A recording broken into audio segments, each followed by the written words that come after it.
Right, I didn't sleep well last night and I haven't got much time, so I just need to tell you about this habit which I'm calling creating a safe space. So listen and listen really carefully and take notes while I'm talking to you. Otherwise, none of it's going to go in and you're just not going to get anything out of it. So, are you paying attention?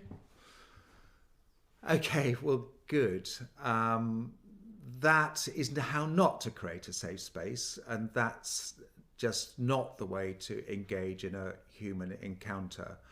Now, just reflect for a moment how I came across to you then and what your reaction was. Um, I imagine you just thought, what's going on? I imagine you sort of had a sort of feeling of distaste or repulsion in some way.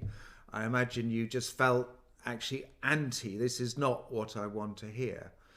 And it's very easy if you haven't slept well or you're cross about something to immediately your hackles are up. You've gone into a situation that's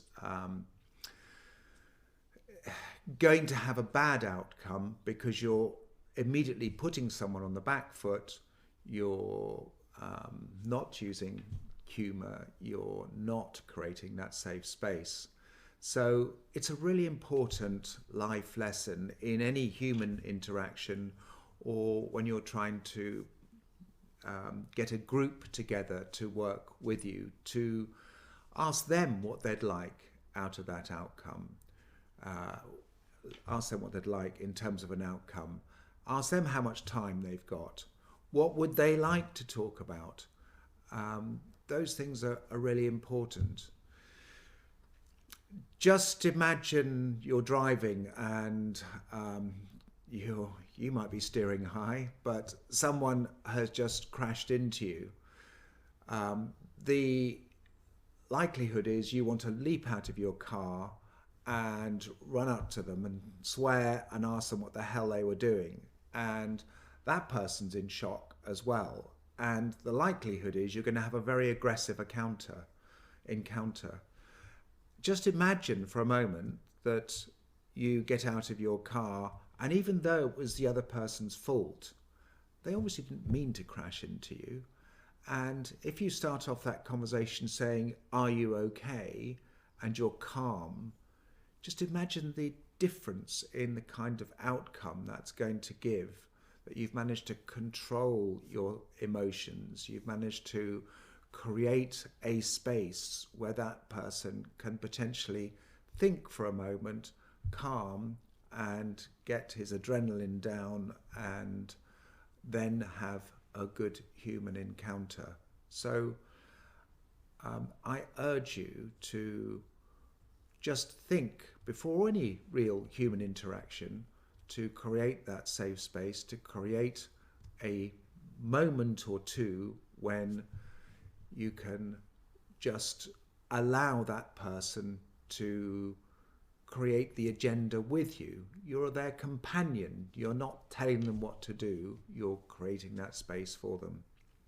Now, I've got a quote which in some respects is more relevant to the listening module that we've just talked about, but I'm bringing it in because it's a wonderful quote and I think it should stay with you as it stayed with me. So it goes like this. It's between stimulus and response, there is a space. And in that space is our power to choose our response. In our response lies our growth and our freedom. Think about that. And think, back to that listening module, I was saying to you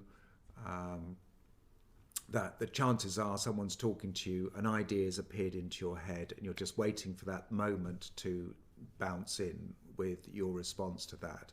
And often you can do it automatically, interrupt them and just talk over them.